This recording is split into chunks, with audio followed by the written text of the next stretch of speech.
Hello, hello, hello. Hey, where's Nick? Right here. Okay. So Jeremy, I'm just gonna tell you something. And look, you've got a problem with the Facebook page. I've been running into that too. What? He's got one Facebook page it's not broadcasting to. Uh-oh, we having a Yeah, I technical. know. I've been having that issue a couple times. What's going on? Yeah. Which one is that? But anyway, yeah, Jeremy, we were talking about something very inappropriate. It's a good damn thing that the mute was on because I forgot that this program doesn't shut you up. I already pre-empty all of that before we even get going. It's a good thing. It really is. So, y'all have a good show. We'll see you on Saturday.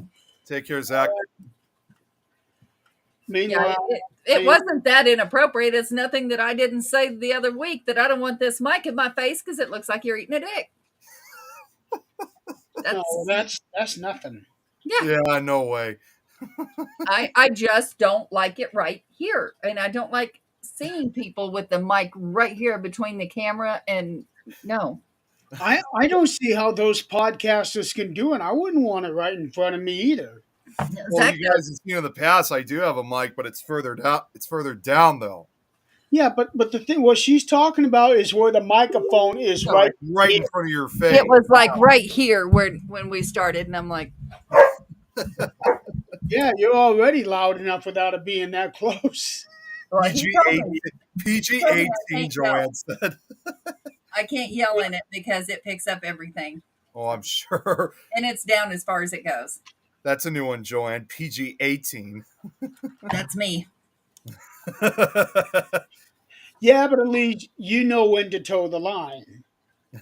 There are some people out there that do not have that capability. No, No, I believe it. no, I have that capability at work. I do it 10 hours a day. So when I get off of there, and mind you, it's immediate from there to 2 flights of stairs, and I'm here. So my professionalism between upstairs and here is gone. I've had to play nice and kiss ass for 10 hours. I'm done. I don't blame you. I have no problem. The last guy I got, though, he was so sweet. He was like, he said, I didn't think you'd be open, and this might be a dumb question. I probably should ask my company. And I said, what's going on? There's no dumb questions. What's going on? He says, I need to find out how to get a voucher to go to school. I said, you don't ask your company. You called the right place because they're going to tell you to call me. And he says, oh, okay. Well, I didn't even think you'd be open. I said, we are for another 15 minutes. He goes, you know what? I can call back tomorrow. That's okay. No, I said, I'm here. I'm bored. Figure out. Let's do this. And you got it all squared away before you came down. Yeah, well, I told him he didn't know what he wanted to do, so I told him here's the link. Read through what your company will allow, and call me back tomorrow because I won't be there. Yeah, you won't. No, I will not. But tomorrow we do get to go. I say we like I'm really a part of this, and I'm not. We're gonna go to the library in another town. I don't remember which town. And get that statue presented for his uncle that just passed. Oh, Oh, okay. really? I'll be videoing it. Wow. I know he said there was something that he was wanting to present for his uncle that he was going to be putting on the thing for Saturday. That's what it is. He was alive when we asked about it, but it didn't get done till after he passed. So Ah. So speaking of Saturday, there is a jam-packed marathon. Jeez. I'm gonna bring up the thing. Kinda. yeah, it's a good thing. We know they can see it. Okay. So this is the 24 What am I hearing? I I was don't about know. to say, what the hell was that? It sounded like a soda opening. Yeah, it was like a hissing sound. Yeah, that wasn't me. I It already wasn't had my me I either. already had my drink before the show. And I got a My, cup of water here, so I know it's not from me either. me too. Nothing moved on my end. All right, so Zach's got his annual 22-hour marathon. It will be starting at what time, Adrian? It's going to start at 2 a.m. Saturday morning, Friday night, 2 a.m., and go till midnight Sunday morning. Okay, so 2 a.m. your time, so that'll be 4 a.m. my time. That can't be right because Okay, hey, beautiful. he's got me in at hour 6, and I'm coming in at 9 o'clock. 9, 8, 7, 6, 5, 4. Oh no, no. Okay, yeah, no, that's right. That's right. That's You notice he's got like, the topics there, but then when it gets to me and Jan, he just says Adrian and Jan because he has no clue what we'll talk about. Do you have a clue what you're going to talk about?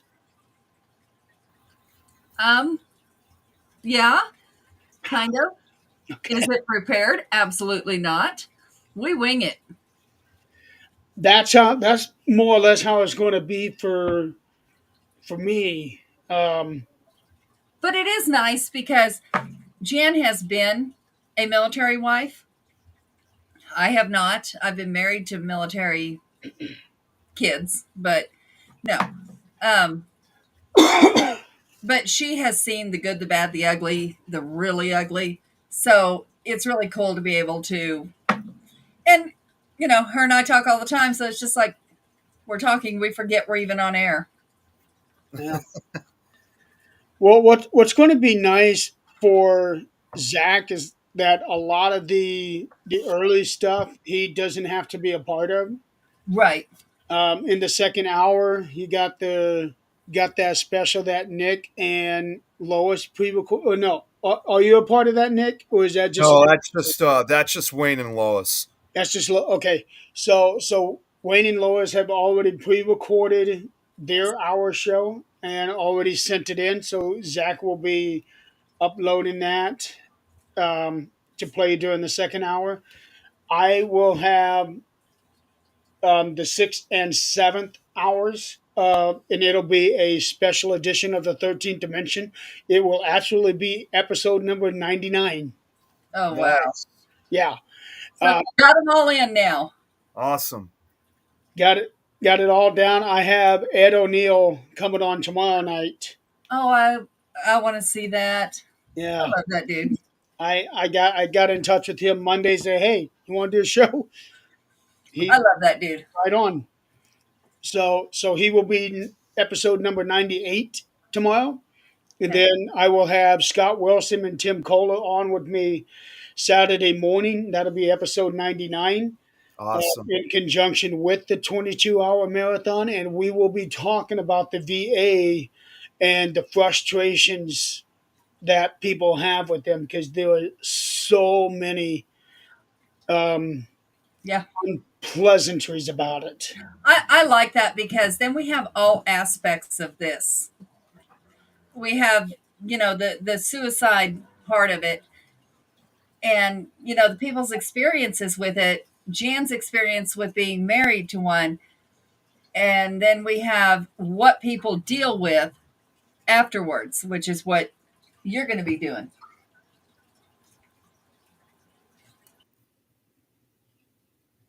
Say something, Zach. Okay. Oh, yeah. I Um, muted him. yeah, I was muted. Look, I'll be honest with you. I think it's fantastic that we got Willow from across the ocean. Yep. Who took and recorded something and has created it for us because it gives us an alternative view of what is going on in other countries. We know that our heroes aren't standing alone. And Nope. not just that, it's not for our heroes, it's for everybody around the world. It's not isolated to America. Yeah. Well, and if you look in the case with Wayne, I mean, even though Lois and Wayne both live in the UK respectively, I mean, obviously Lois is in Scotland, but Wayne is in England respectively, and he served in the Royal Air Force Right. several years ago. So that's why I like that we got the network involved in this, because the access to other people over there where they can talk about how things are going from their end. Yeah. Yeah. It has really broadened, which Willow has actually been involved from the second one. She's actually been involved in it, and she's always so willing. She's awesome. Yeah, and I just like to say, look, we've still got a couple of open spots available for people to come on and talk. We've got the topic lineup all set up, but you know what? If you want to pop on and tell our heroes that you stand with them, you're by them, you support them, I definitely invite you to come on. I mean, this is not look, we created it, but this isn't our show. This is about us standing together with people who are struggling. And there are things that there are things that you've done in your life that you struggled with, that you thought nobody else knew anything how to deal with it. The way that you got around it could really save someone else's life. Definitely. So where's the Nick Files at? I don't see it. Yeah, I was gonna say I don't see Nick because I was working on the slideshow throughout this week, and I was gonna get it done either by tonight or sometime early tomorrow. So yeah. Well, you get it to me, Nick, and I'll get it in there. Okay, great. All right, thank you. That'll I was getting a little nervous when I saw the list. I was thinking, wait a second, where's Nick Files? Yeah, no, you get it to me, brother, and I'll get in there. So, all right. All right, thank you, Zach. All on Saturday.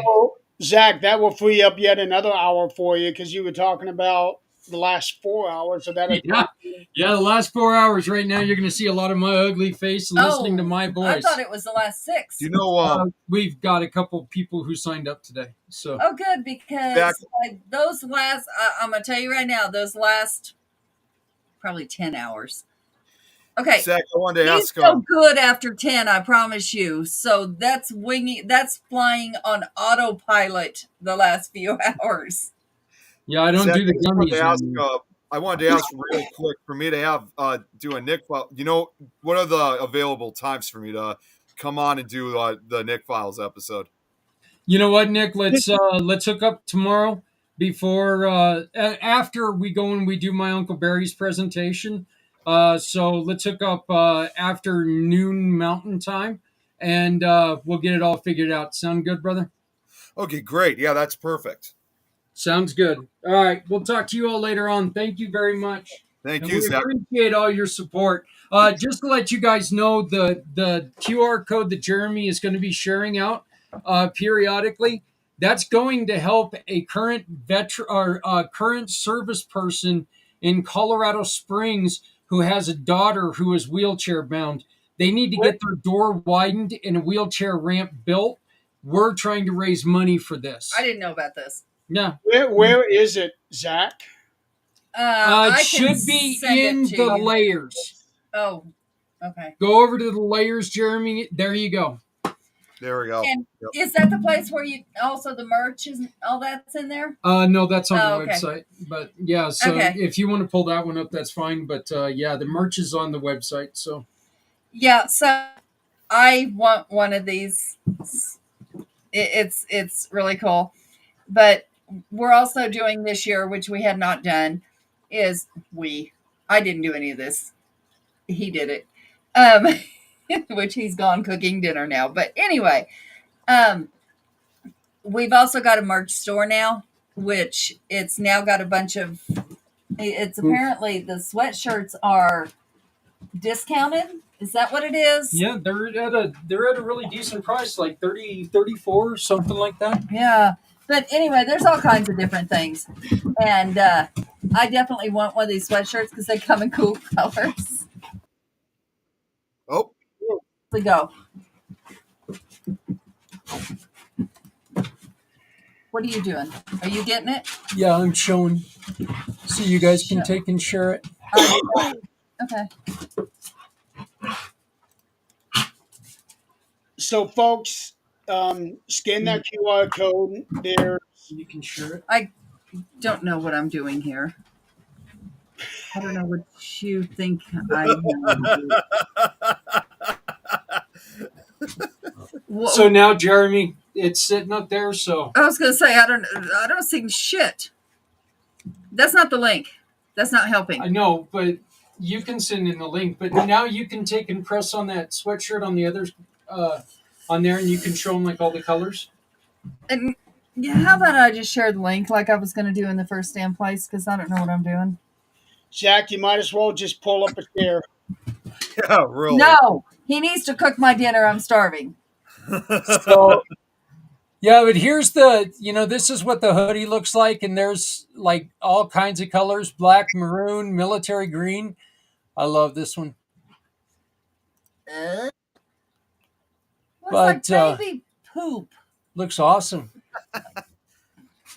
So, but yeah, those are, and then there's also short sleeve and long sleeve t-shirts as well. Okay, so I sent that. Just pull the code from that.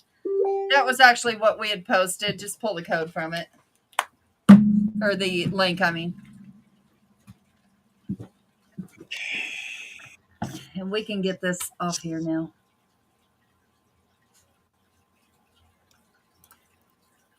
What the hell? No! There. Fix it. Shit. No. You seem to be the main focus of attention. No.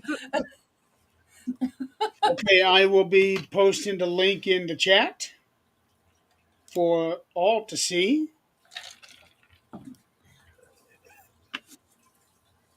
I know Willow was talking about getting something. It's really cool that we actually have that this year because when this started, there was really not a plan to this. Like, he didn't think it would turn out like it did. I didn't think it would turn out like it did, but it has really become a thing. It really is. It's ironic because when I was doing her show earlier this afternoon, it was kind of ironic with what we were talking about. We were talking about haunted battlefields, and I saw that. It just gave me an idea. I thought to myself, you know what? That might be something I might consider also doing next year. Do like I'm doing with a top 10 with like hospitals. Maybe do like a top 10 battlefield next year. That would fit in perfectly. Yeah, and again, not just like you were just saying, not just here in the United States, but from around the world. In fact, Absolutely.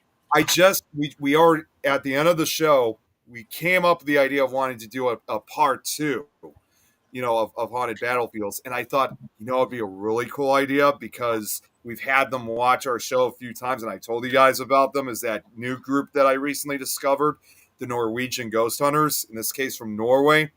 They're bound to have because they, just like a lot of parts of Europe, they took part in World War II and some of the other wars. So there's no doubt in my mind that there's probably quite the amount of battlefields also in Norway, along with the other Scandinavian countries, Sweden, Denmark, Finland, and Iceland. Yeah. Well, and I think the battlefields would be an amazing topic for this because, I mean, hospitals are as well, but the battlefields, if we can do something like, okay, this is what happened in this battlefield, this is where it was from, and Normandy would definitely have to be one of those battlefields. That's what we were talking about earlier today. Omaha Beach. I mean, we're not going to find people that were actually there anymore. Right. But what we can do is, okay, this is what they were. Don't be so sure of that. Remember when Dad and I went on the honor flight in April? They said they still had a number of people still alive from World War I was going to say that was the other thing. There's still a lot of I mean, there's not as many, but even though it's unlikely that we may ever have people on who remember that day, there are still a number of these guys that are still alive today. Yeah. You're getting dizzy. Why, Joanne? Oh, because we keep moving screens around. Oh, Hey. But it would be really cool to do what Hey, Joe. happened there and how,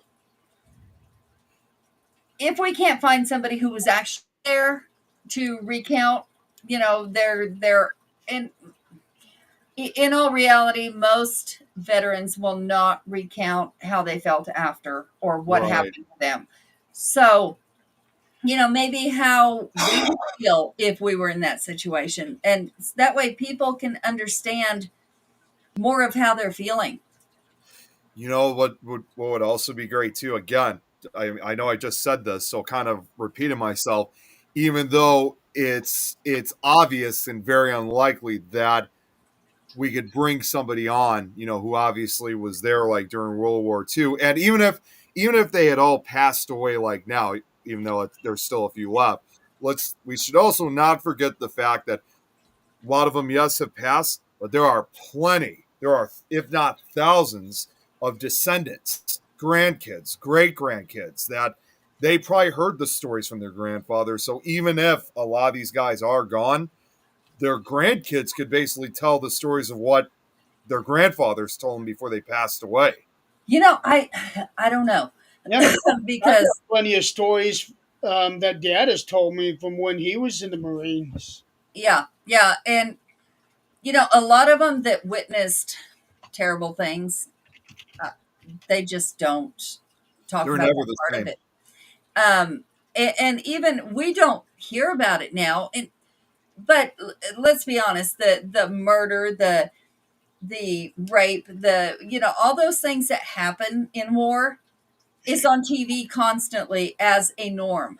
Yep. But in war, but like just it's the norm. So when we hear these stories, or if they were to even tell these stories, a lot of times we'd look at it like, yeah, okay, because we think just because we see it on TV, if we saw it in real life, it wouldn't affect us. That's not the case. Oh, We're too desensitized at this point. We are. And although I will say there was an exception, obviously, and this is something I brought up numerous times. In fact, I brought it up on the show, on Lowe's, the show earlier today. Again, despite that we've all become desensitized, undoubtedly, and again, I've told you guys about this movie before, what kind of really affected me, even though it was just a film, but still based on real events, undoubtedly was Saving Private Ryan. And it's Yeah. like, just see the raw horror of Yeah. what happens when it comes to war, and the reality is, when you look at something like in the case with World War II, even though Germany was the enemy at that time, Hmm. the reality is, it was there. It really goes to show that there are no winners. Whether you're on the ally side or you're on the enemy side, the whole thing is tragic to me. And the everyone people, loses. what's that? Everyone loses. Everyone loses, and people whichever side you were on, those who survived, they have to live with that forever, with what they witnessed. So that's why I think, regardless on whose side you are, the whole thing is tragic to me. Well, and let's look at, and Jeremy knows this. Let's look at the people who actually did serve. And Joanne, I don't know if it's like this in other countries. Everybody in another country chime in. We are not taking care of our vets We're whatsoever not. at We're not. all. And, if they died, they were taken care of. Their burial was taken care of. They're good. But what about the ones that lived? I mean, yes, you see all these commercials and stuff about taking care of the vets. That's not many. It It's is not not. That enough. is not the norm. That is not how this works. Now, I will, on the other side of that, say when you're driving down big cities, we see it here. You'll see signs homeless vet. Now, Yep. 2 out of 5 of those are real. It's reality, and it's reality because they have had mental issues when they come home that were not taken care of, or they couldn't get past. Okay. The other part of that is Philip? we're not taking care of them. We're absolutely not. No.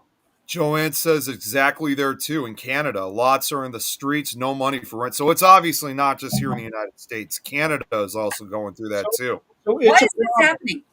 I mean, why? And I don't understand. Government, military, it should be that that should be the staircase. Government, military, us after that, the working I class. can't help it. And yet the I, government have been wanting to take in all of these immigrants, illegal immigrants, house them, but not do anything for our veterans. Yeah, right. And I I just thought don't of get it. something. I just thought of something else because we talk about homeless vets, and this is dealing. And again, looking back in history, if you look at another big war, look at obviously for probably a lot of the veterans who served in Vietnam. A lot of those poor vets, again, same situation. They experienced a lot of horrific things while they were drafted, and some of them were forced to be drafted, obviously, right after they graduated high school. Unless they fled to Canada or Mexico, they were gonna fight in Vietnam.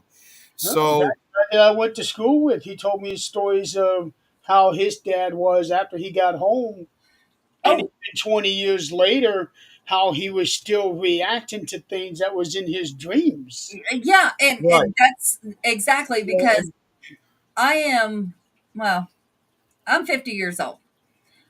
When I was in school, let's say sixth grade, so 12 years old or so, 11. Um, there was a girl I went to go spend the night with, and of course, I'm doctor's daughter. I had no clue about any of the outside world. And this girl goes, "So do not get up and go to the bathroom in the middle of the night." I'm like, "What?" She said, "If he hears footsteps, he's going to come out with a gun and he has no clue what he's doing." I'm Oh, like, "Excuse yeah. me, what?" remember that story. Excuse me, what? And she said many times she'd be sitting there sleeping and he would have a gun. Oh, he would be standing over her with a gun. And luckily, as far as I know, he woke up and come to reality before he actually hurt her, but he'd always go back there. It's Yeah. like dementia. You live in the worst part of your life. Joanne says it's a trigger. Yeah. Yeah. Yeah. Dementia patients, if you've ever been in a nursing home or worked in a nursing home, those their reality is the worst part of their life. It's what they remember. Rapes, incest, things like that. That is what they're reliving constant every day in and day out. A husband beating them, a wife leaving them. It's Well, and that's what I was about to get to. Like when you see, like, let's say again, a lot of Vietnam vets, a lot of these guys who witnessed a lot of these horrific things when they were drafted again at only 17, 18 years old, and they were forced to fight when they didn't want to begin with, and then when they got home, they were expecting they were going to be American heroes, and that was not the case. There was actually, well, we talked about this too. If you look at a lot of, like, the motorcycle clubs, like even the outlaw ones, a lot of those obviously were created by former World War II Korean and Vietnam veterans. And in fact, one of the most notorious, in fact, I think he's still alive today, one of the original national presidents of the Mongols, had he served in Vietnam. And he said that when they came home, they were expecting that hey, Scott, they were expecting again that same expectation when they came back to the United States, but they didn't get any of that at all. They were literally spit on when they arrived at the airport, and that's what led them, of course, to create a club like the Mongols in this case. But it just goes to show, they, even after when they gave their service, that they got nothing out of it. So you can also kind of imagine too that, can you imagine how many veterans were homeless like during that time of Vietnam? Just imagine, the number had to have been much higher back then than it is now. maybe, Not, but I don't know exactly. let's also look at. We don't talk about Desert Storm. All the recent in our lifetime wars. They're just like pushed aside like they didn't happen, like they didn't see anything terrible. You know they did. It was a war. I don't Yeah. care how little it was publicized here. It was a war, and so they saw things. And yes, we're more desensitized now than they were in the Vietnam War, but they had to live it. They had to do it. We are at a time of our society where people openly mock Yep. those who have gone to war, those who have experienced, really horrible things. There are people, like you said, that are so desensitized. They point, laugh, mock them, but yet the people that they're mocking are still going through their own personal hell, their own war inside their heads, Yeah. That's And right. that's why we and do And, this. don't understand that. Yeah. and And Scott that's why just, we do this. If you listen to a woman who has had a husband that they hey, had to Denise, deal with, if you listen to a woman who has dealt with a husband that has come home and, he's not the man that she married, he's not the man that she knew. She has to get to know him again yeah, with all of everything that happened to him. Now, most won't survive. They just don't survive that transition because that's not the man they knew. On the other side of that, he's also not the man that he knows. no, So, so where's he to go from here? He's supposed to just come back to reality like nothing ever happened and forget it and it's done after what do they call that when they come home? Debrief? oh, I can't remember. I Isn't know it what you're talking debriefing about. them? What's that? Is it called debriefing them? It's something Well, like I know what you're talking about. I just can't remember the word. Ethan is more of, see if I got it right. A lot of times when people come from a mission, when they debrief, that is when they fill in their superiors what happened on that mission. Okay. Well, one other thing I want to point out, and I just want to, it's something what Scott had said, like how I just mentioned about the MCs. MCs allow veterans to retain the brotherhood they had in the service, which I've heard numerous times because they all experience it themselves. And they Absolutely. believe that it Okay. was that kind of belief system that, they all went through the same thing. They went through hell. They're the only people that they could relate of what they experienced. That same guy that I was telling you about, again, who was one of the original presidents of the Mongols Club. He actually has said in interviews that when they first formed it back, I think it was 1969 they first formed. Mhm. He didn't join until 1972, but he had admitted that even when he joined, he didn't even know that most of these guys were Vietnam veterans themselves because they never talked about it. All they wanted to do was to associate with each other, ride motorcycles, try to get a normal job, and most importantly, try to get their lives back together. The similarity there because from Zach, and I'm sure Scott would chime in if I'm wrong, um, or if I'm not. Um, but I think the similarity there is within a motorcycle club. It doesn't matter what motorcycle club. Within a club, there's that I'll die for you, I'll kill Yeah. you. Mhm. And that's what they need. That's what they're used to. That's what they've been programmed to do. Now we also have the ones that they didn't know what they were going into, like you said. Yeah. Um, and it's a shock. Like if you were to go, let's put it that way. If you were to go, you've never seen a murder. You've never been made to rape somebody that's on the opposing side. You've never seen, your friend's guts hanging out. Yeah. Or Neither have lose we. a limb. So if we were to get put there, and so many people, when I was going to high school, I vividly remember this girl saying, my brother we couldn't figure out what was wrong with her. Finally, the teacher asked her in front of the class, and she shouldn't have done that because now we all know. But she asked her, she said, what's going on? She said, my brother called a week ago and said, if I disappear, it's because of this. Hmm. And he was on some mission, and I don't know if he opened his mouth. I don't know if it was a mission that they knew they were going to kill him after he finished this because he couldn't tell anybody. It would be like equated to being with the aliens. An alien landed, the government got him, and you were in there with that alien. Right. Well, they're not going to want you to tell what you really saw, and the people that know you're not lying. So he disappeared. It happens a lot. It does, and it's been happening for years and years. And they Yes. also do experiments on the military with the vaccines, the different things. I mean, they belong to the government while they're there. They actually belong to them. They don't have a mind. They don't have. Their property. Yeah, they absolutely are. And you don't realize how much they really are. They don't realize how much they really are until they're there. Too late then. And then what happens when they come home?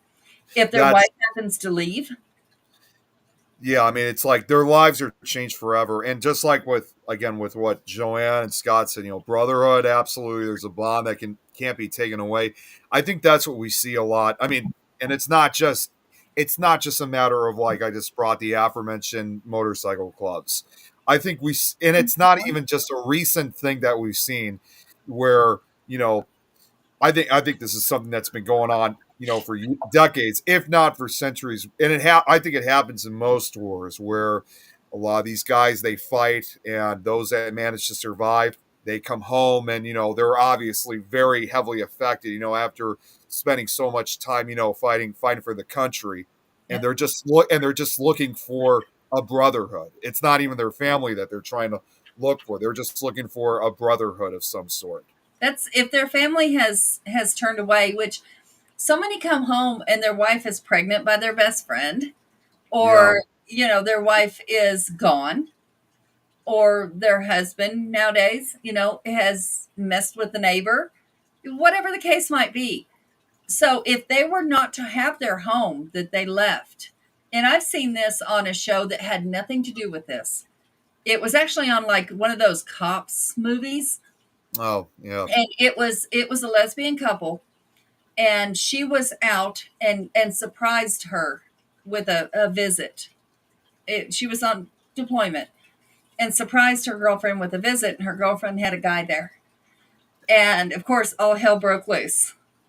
But the point of it was, how is she to deal with this now? Because now she doesn't have her home anymore either. Because they took her away because she went apeshit. And understandably, she went apeshit. So, Yeah, because now where you're she's expecting one thing and have something completely different.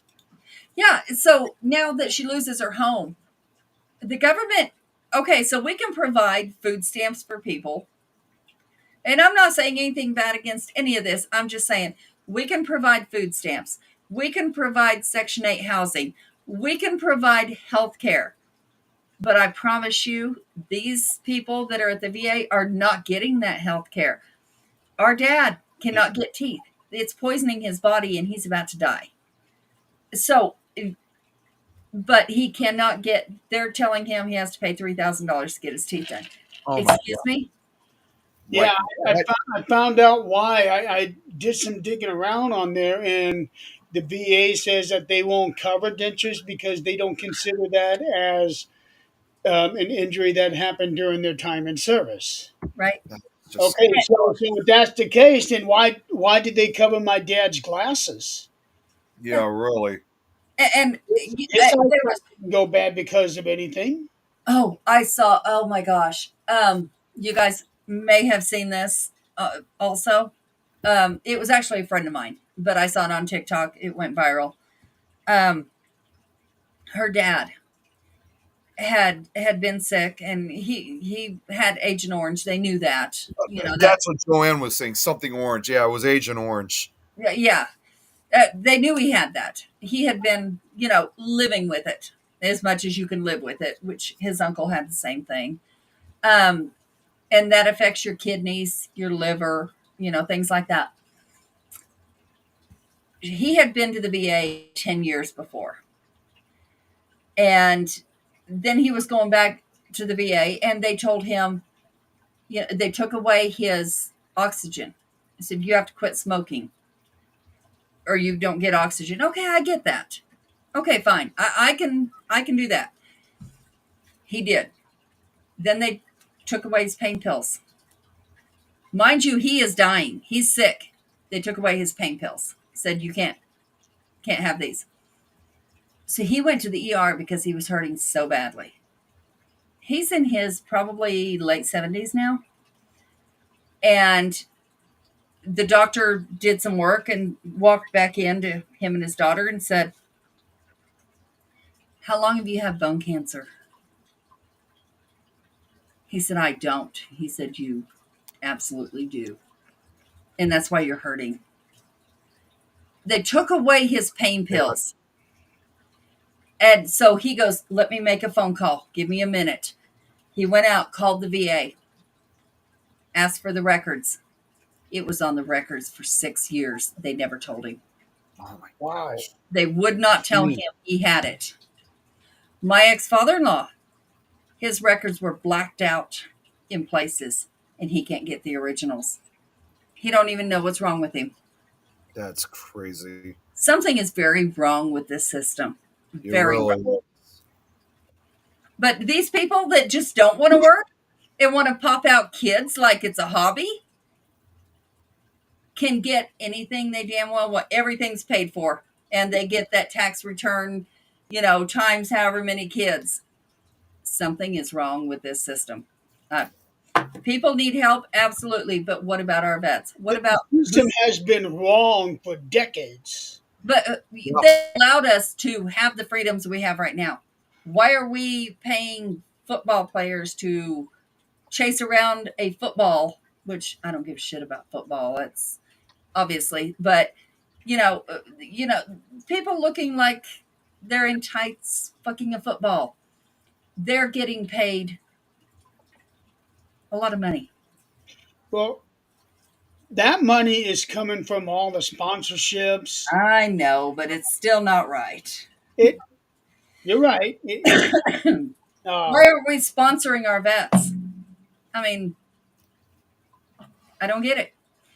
We have a friend. You know who I'm talking about. We have a friend who was just out doing her thing. And what if something happened to her? What if she were to be deployed?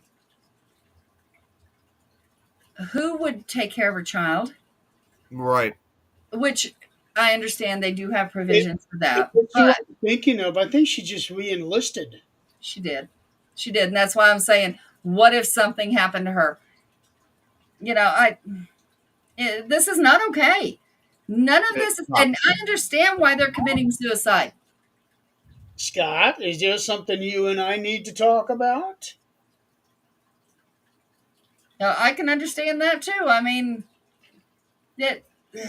I just don't understand. And it's not this government. I'm not talking bad about this government. It's been going on. This is not new. Well, as like Joanne had said, I mean, it's happening in Canada also, so it's obvious we're not the only ones. It's happening in several other countries. So how about this? How about everybody just doesn't fucking enlist? Well, and Everybody just stops doing it and see. Well, if they do that, then they will install the draft. yeah. And we're also a little different these days. They can do that, and that's perfectly fine. And some people may just leave the country. Well, and that's if the draft was what was the word you said, Jeremy? You would say I said reinstalled, but that's probably if they reinstalled the draft, you're probably gonna not the right word for it. okay. Well, either way, yeah, you would have.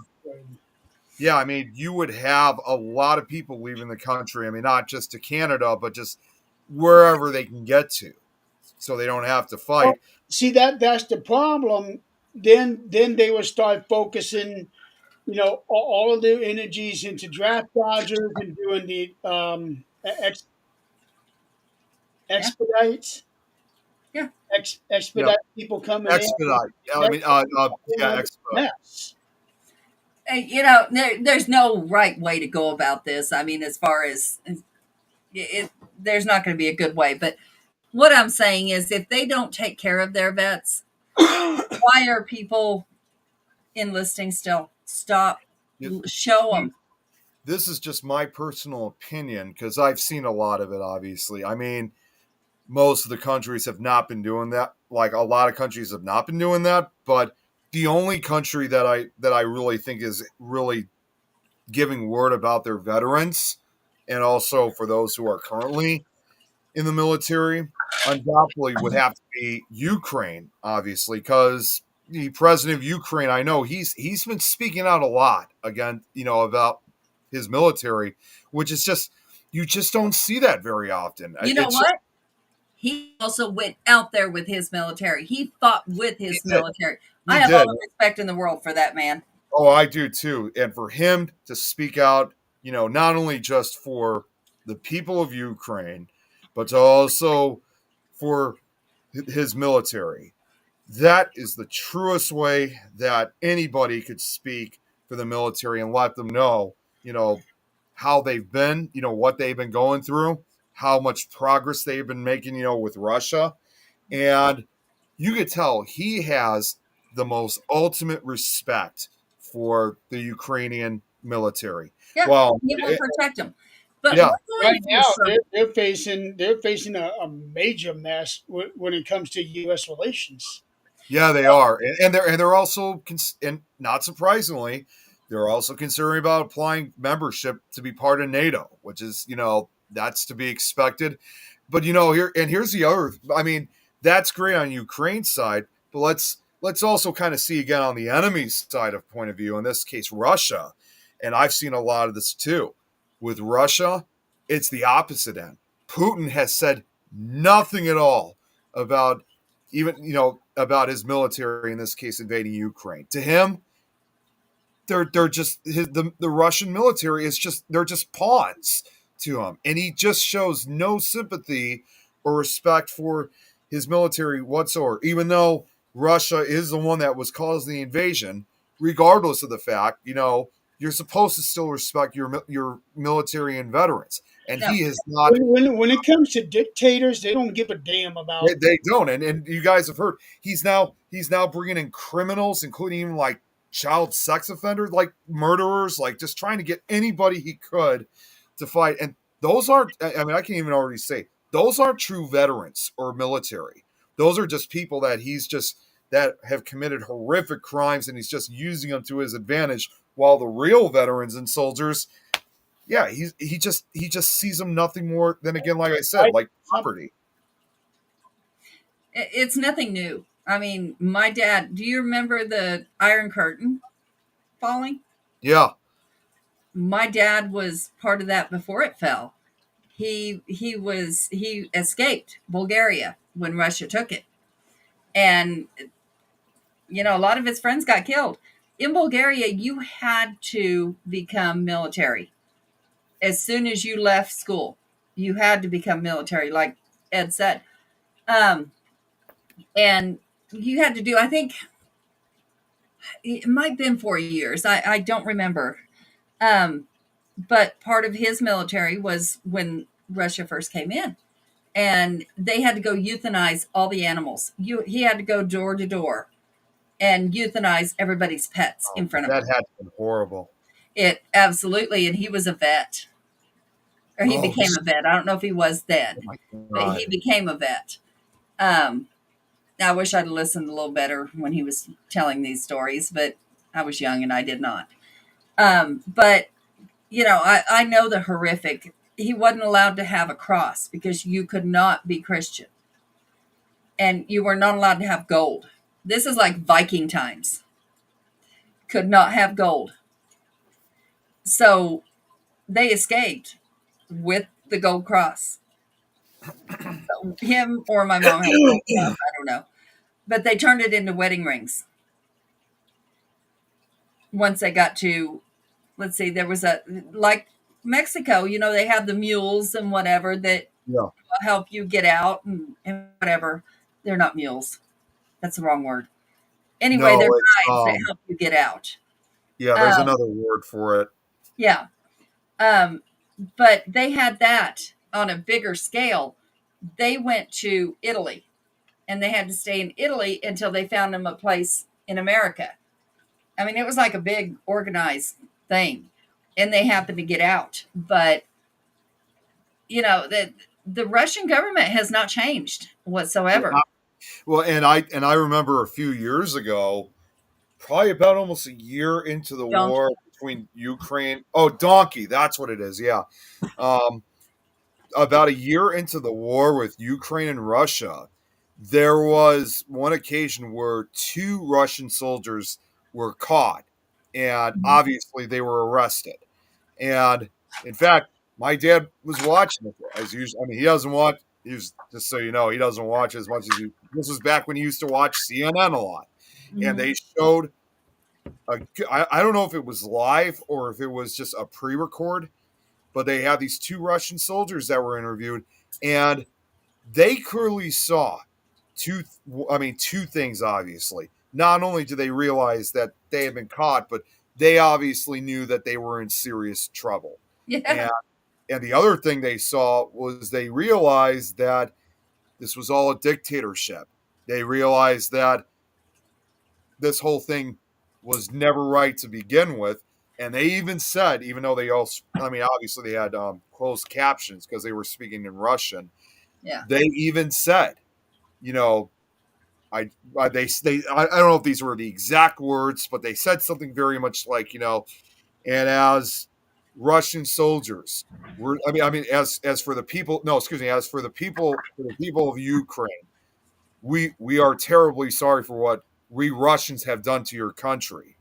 And even though they've realized it, now look where they are. Yeah. They're most likely going to be in prison for the rest of their lives. And not only that, they're going to have to live with the memories of what they had to deal with again while they were being out there and trying to invade and fight. We're going full circle is what's happening. We Like, really are. We really like are. let's look at, I know Jeremy has, I don't know if you have, Nick, watch these Viking shows, right? I haven't. I've seen maybe one or two, but for the most part, I haven't. Okay, so we've been watching series of them. So even what they call shield maidens, women that would want to go fight, they would go fight, kill anything, invade towns, kill, and not think a thing about it. They had their kids with them. It did not matter. And then somehow we became civilized where we didn't do that. And it was a shock to people when they did have to kill someone in war, whatever. And now we're going back to it's really not a shock when somebody shoots somebody in front of you as a civilian. Right. That's not okay. I mean, there is something not okay. We're going full circle. Something's really, really not right with this whole thing. Maybe that's the way it's supposed to be, but it's not okay. It seems like human society is devolving, Yep. Oh, Yeah. definitely. and we're going back to those primal instincts. The not primal, maybe actually, Yeah. right, Yeah, very much so. Like primal instincts. yeah. So now it's getting to where, yeah, I will fight you at the drop of a hat, Yeah. or worse. Yeah. It Yeah. and to be honest, in a way, it's not all that surprising when you consider the how divided the people are, especially when it comes to the political side of everything. And also, when you have a political person or more than one that make fun of the military, Yeah. make fun of someone's injuries, that, they couldn't raise their hand because they were injured They in didn't, or war they didn't, long ago. or they didn't Um, have a hand or arm at all. yeah. And they're making fun of somebody who is mentally and physically challenged. So now when we see our leaders making fun of people that way, it becomes okay to make fun of people that way. It becomes a norm, and it absolutely should not be, and it is not okay. No. And why are people not seeing this? I don't understand. I don't understand either. And I've said this. You guys probably heard me say this before. I have said, like, when that particular individual, as you guys probably know who I'm talking about, I said, when he said the things about our veterans, I said, what he has said has just absolutely disgusted me. Not just as a person that's been against him since day one, but most importantly, as a relative of those who served in America's only losing war. Anybody who served in any capacity should not. I mean, when you go to the military, there is always that chance you're there for a set amount of time, unless, of course, there's a reason that they kick you out. But you're there, and there's always that chance, and you know that when you go in, that you may have to give your life. You know this. This is not new. You're basically being sent to die in a way. Well, no, but, Not maybe not that, but there's a good likelihood that you will die. and you know this going in, but yet you're treated like a piece of shit when you come out, like you were the problem when you were taking orders from the highest up. I, No, I just think to myself, It's sad that the soldiers are the ones that are being treated like the bad guys when really it is people much higher up that are making the decisions and making you do this. yeah, right. And it's either you do this or you will go to jail, or you do this or your family will be killed. yeah, or you disappear. Yeah, or you die yourself. I mean, it's like it's almost it's like what you see sometimes with some of these modern gangs. It's like you're in that situation that if they tell you to kill someone, it's like that situation where it's like, I got to kill you or I'm going to get done. Well, if it's me or you, that person's going to be dead. Blood in, blood out. That's, yeah, Yeah. same kind of thing. Same mentality. And I can see it in certain situations, like when they went after Bin Laden. Yeah. That's yeah, completely justified. oh yeah. And some of it is justified. It's how they're treated when they come home. Yeah. That's the problem I have. Well, And it's not that we spit on them or do anything like that now, but it is becoming normalized to talk to them that way, to talk about them that way, to treat them that way. That no, and not give them any health care, not give them anything that they should have for the rest of their lives. The president, if you've ever been a president, you get X amount of dollars for the rest of your life, plus CIA, plus whatever else you get. You have that. You choose to accept it. Yeah, yeah. And you know, they get nothing. I mean, they might get treated for whatever happened there, like you said, but they're not getting, they don't have health care, where the rest of us, if we decide one day, I just don't want to work anymore, we can go get on government health care and have it paid for the rest of our lives. Food stamps, the rest of our lives. Just because we don't want to work. I just thought of this. Again, I'm not sure if I told you guys this before. There was a veteran that I did. This was about almost 15 years ago now, and this was about a year before my grandfather passed away. Which, again, both my grandfathers served in World War II. Sadly, this was my dad's dad. My mom's dad passed away over 25 years ago in 2000. So my grandfather was 95, 96 years old when he passed, and he was living. It was temporary. He was living in kind of one of those retirement homes, kind of not a retirement home, but just like a temporary facility. A rehab? Yeah, like rehab. And when we were there, we met. I ended up meeting an old man that was just a few rooms down from where my grandfather was. I don't remember his name, and he too was like in his late 80s, early 90s, if I can recall. Again, I can't remember his name, but he too also served during World War II, and he started telling me and my parents, about what he went through. I didn't even ask him. He just started telling, what he remembered when he served during the war. And at one point, he then asked me, saying, "Well, if you don't mind me asking, how old are you?" And of course, I told him that at that time I was 19 years old. Mhm. And he immediately says, "I was the same age you were when I went into this war." And after a few minutes, when he started talking about it, not surprisingly, he just started breaking down in tears.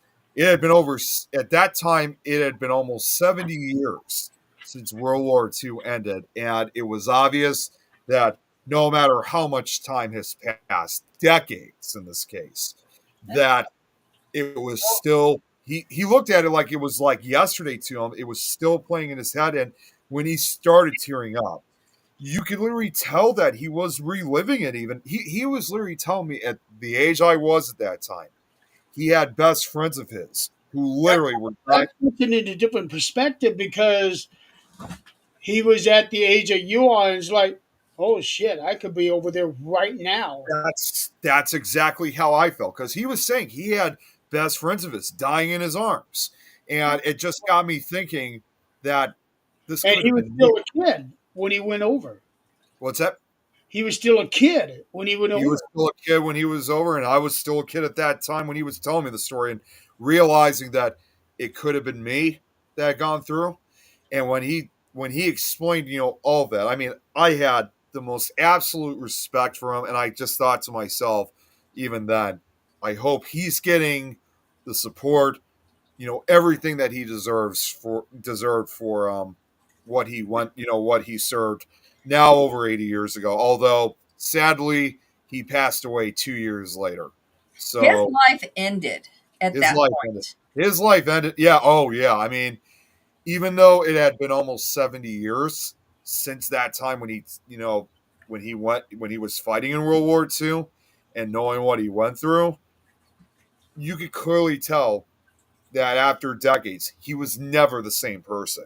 And that's why I'm just even still hoping to this day, even though I never really saw him again afterwards, and knowing that he passed away, I just really hope he got the recognition and the support that he got, because if he didn't, I would feel so sorry for him. Like, what you were just explaining, Adrian, just knowing that a lot of our veterans are not getting what they should deserve.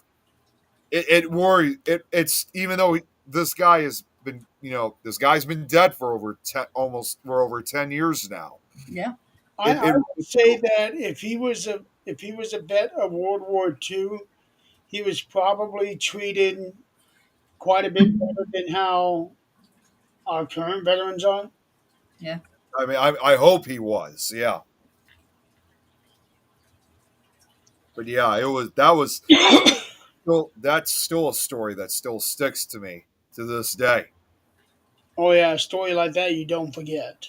He was obvious, again, being a kid myself that time. He was obviously telling me this almost. I mean, he was also kind of telling me this in a way, very much as if I was his grandson. Yeah. Yeah. That's probably what he saw was, this, my life, your life is not going to change like mine is. Mine did. And I'm happy for that.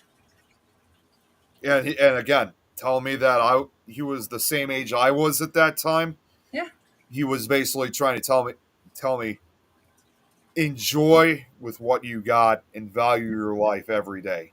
Because when I was your age, I was exposed to a whole different world that most people will never, in most of their lifetime, will ever see.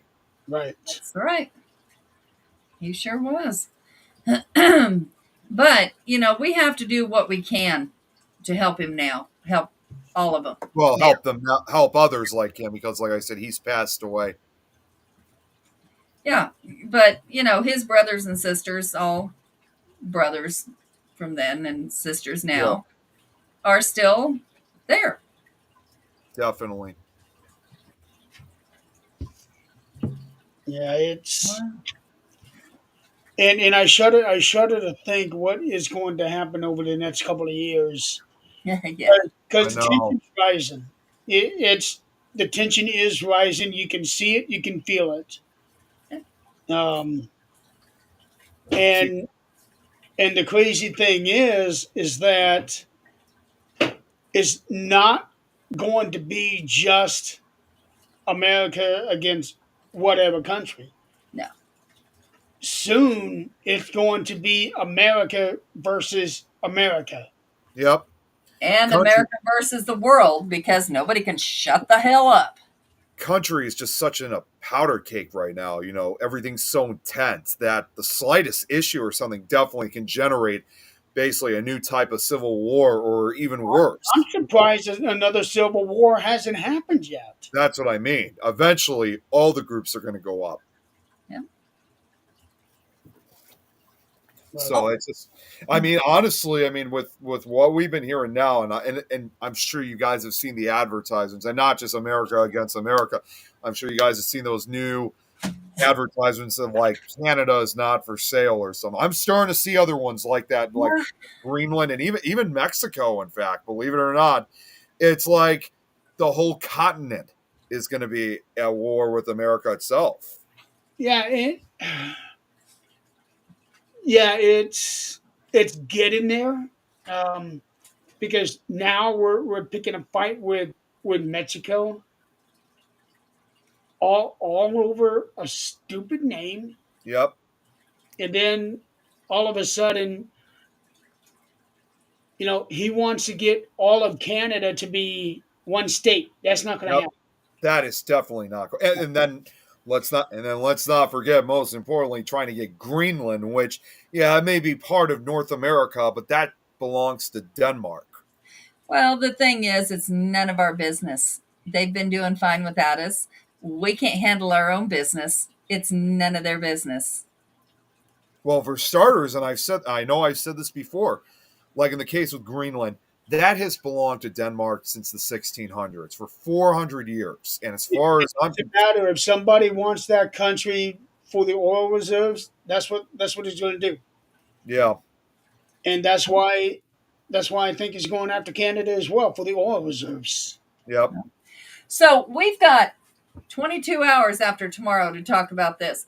I want to hear about the guy you were going to talk about. I'm going to grab a drink and I want to hear this. The guy that we were going to talk about. Yeah, what was it we were going to talk about? That we've been going to do it for 3 weeks. Oh yeah, it starts with an M. Yeah. Well, I know I was wanting to talk about Puma Punka. Well, that's it. That's There it. we go. Okay, it started with a P. I thought it was an L, but no, it was P. I would actually like to put that off at least another week. Are you Okay. sure?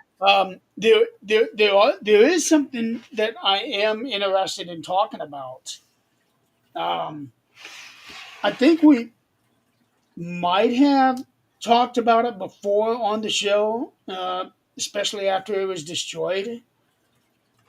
The Georgia Guidestones. Oh yeah, We yeah. talked about that. I don't think we did. I've only heard a few details about it, so I don't really know the full story about it. It's actually very, very interesting. I'll wait till Adrian gets back. But I have been watching this show. Oh, Decoded. Yeah. Is that Is that a new show, or is that an older one? It's an older one. It was let me see here. This show 15 years ago. Oh, so around 2010. Yeah. This show this show is so incredibly good. So the bald guy, that's Brad Meltzer. He is a best-selling author. He he writes political thrillers. Okay. I immensely enjoy his books. Oh, nice. Um, in fact, while I was in Colorado, when Zach and I went to that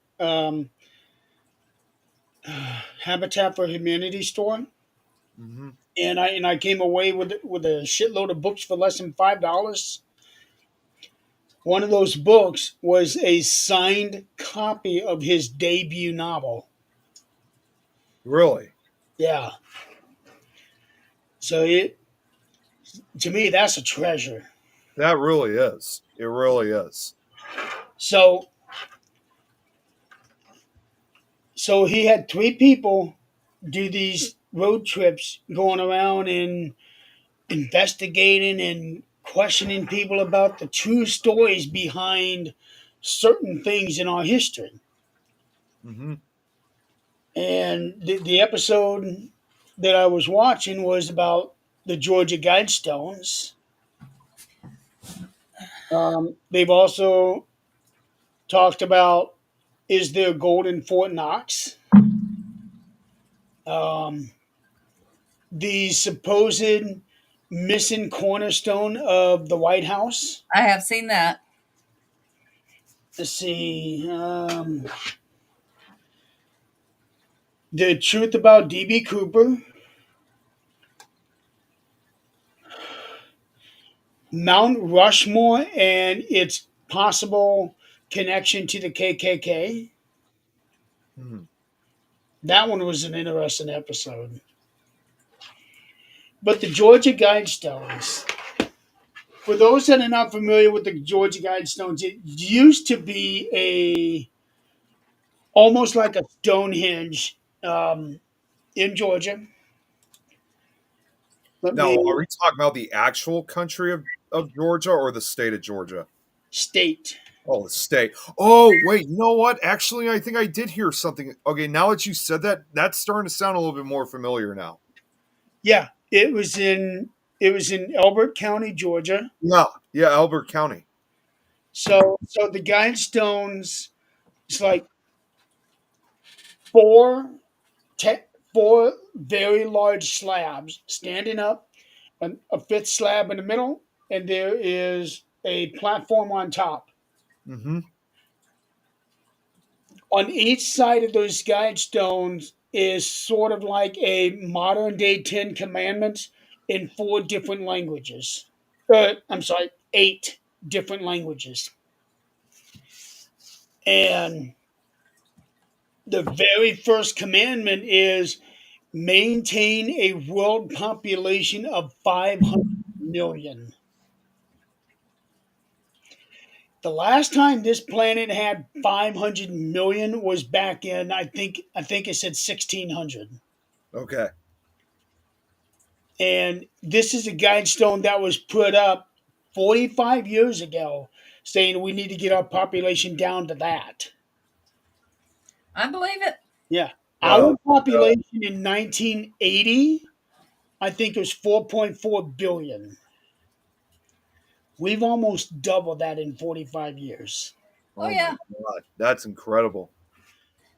yeah. Three I, years I ago, 3 years ago, the Guidestones was destroyed. Somebody had Hey, set Heather. a bomb. Hello, somebody had set a bomb, um, and it destroyed one of the slabs, and I think it damaged two others.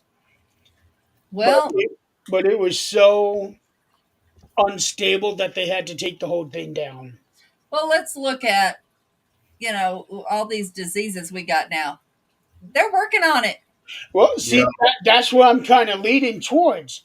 Um, on the show they were interviewing a guy, and he was saying that there are signs in place that he sees around the world where in the next few years there's going to be a severe decline in the human population. Yeah. And sure enough, 10 years later, after that episode, we had COVID.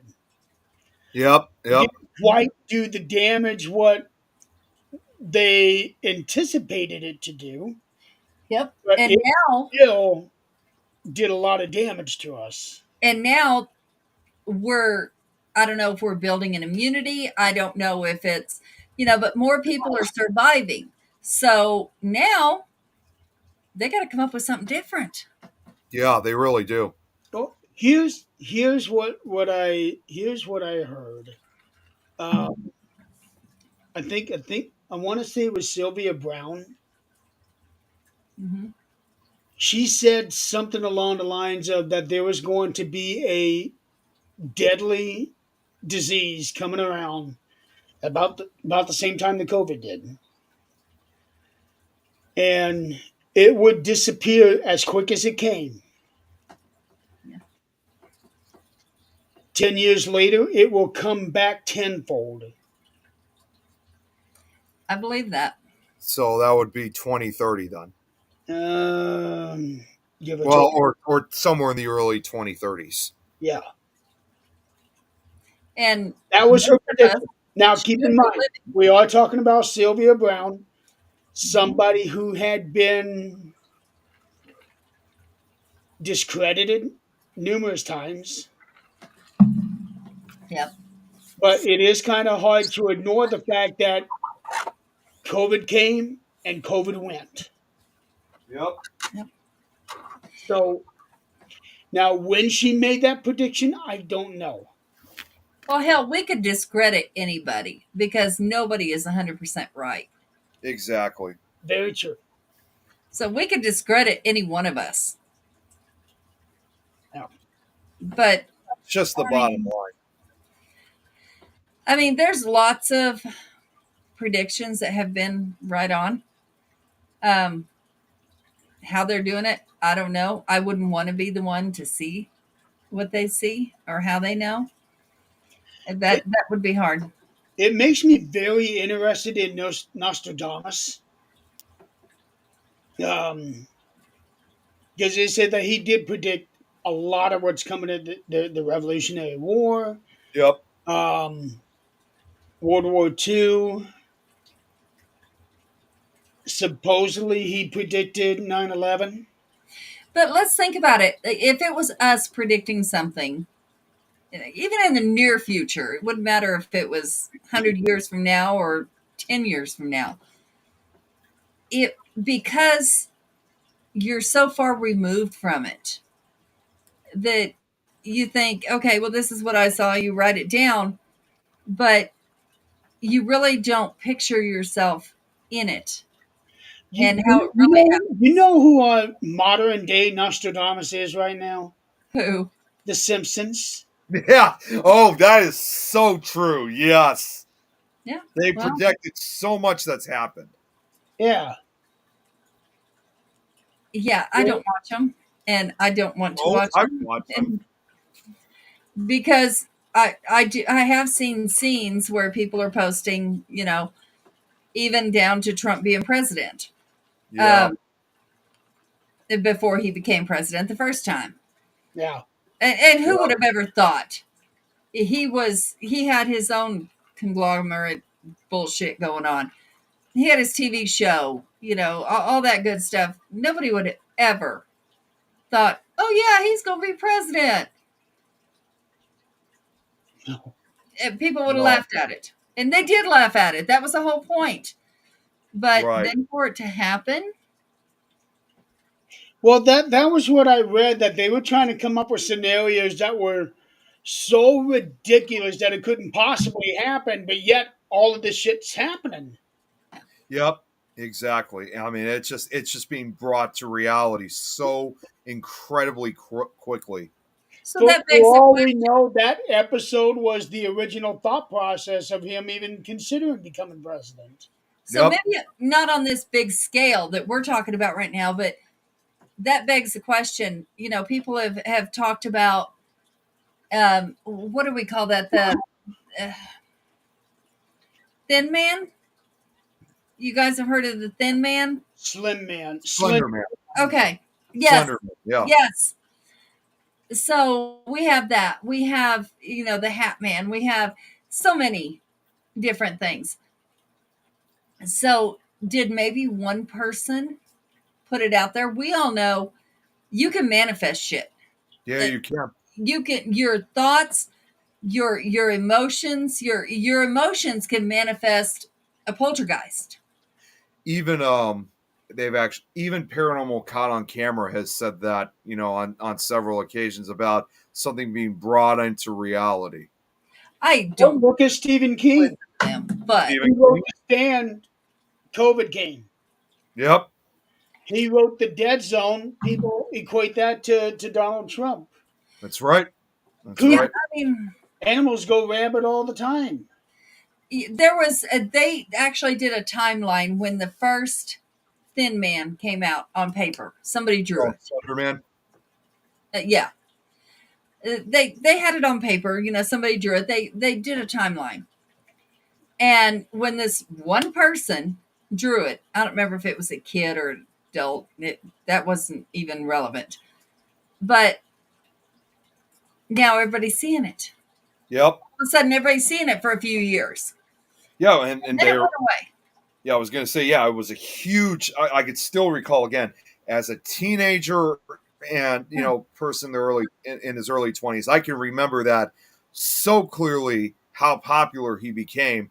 Of course, a lot of his popularity was lost after, of course, as we all know, there was the Wisconsin stabbing that involved those 12-year-old girls. Um, I mean, it was just all that popularity kind of came to an end. But yet, there was still a share of interest in that figure, and even that involved the fascination with Slender Man. And if you guys didn't know, there were actually 3 more crimes that followed in after that incident up in Wisconsin, and except for one, all of the others were kids involved. And then of course a few years later, and this is what Paranormal Caught on Camera showed, was supposedly a legitimate video of people that encountered a real life Slender Man. Yeah, and one person saw it, dreamed it. I don't know how it came about, but it got put out there in the universe. So now everybody's seeing it. Then we have the black-eyed children. Yes. More recently, we had Momo.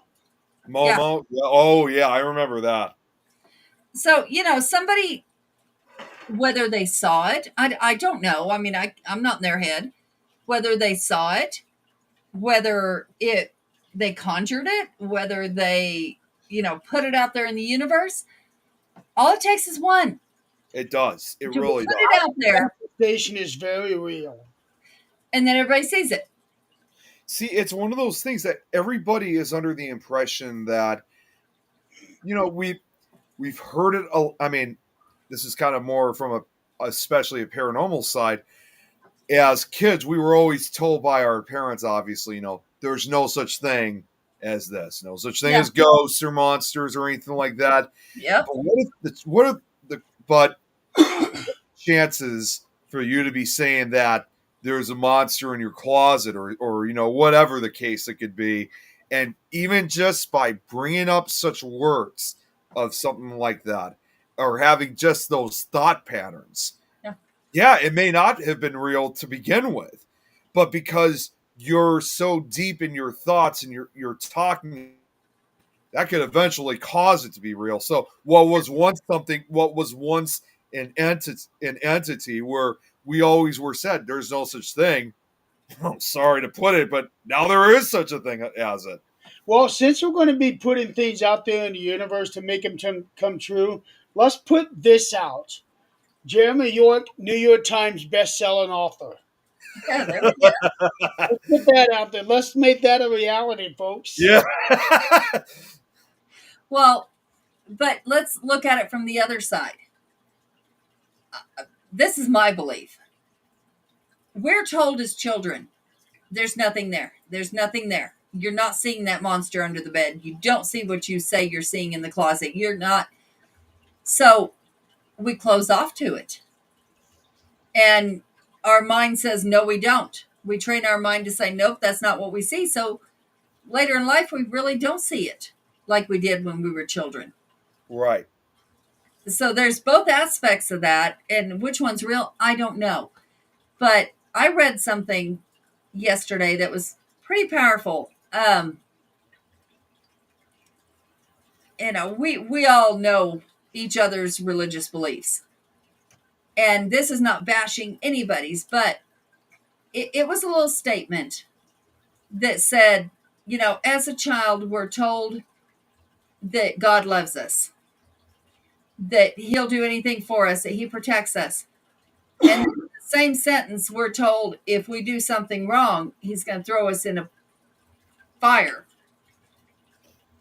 And then we're told, then later we grow up, we're reading the book, and God had asked one of his disciples to kill their own child.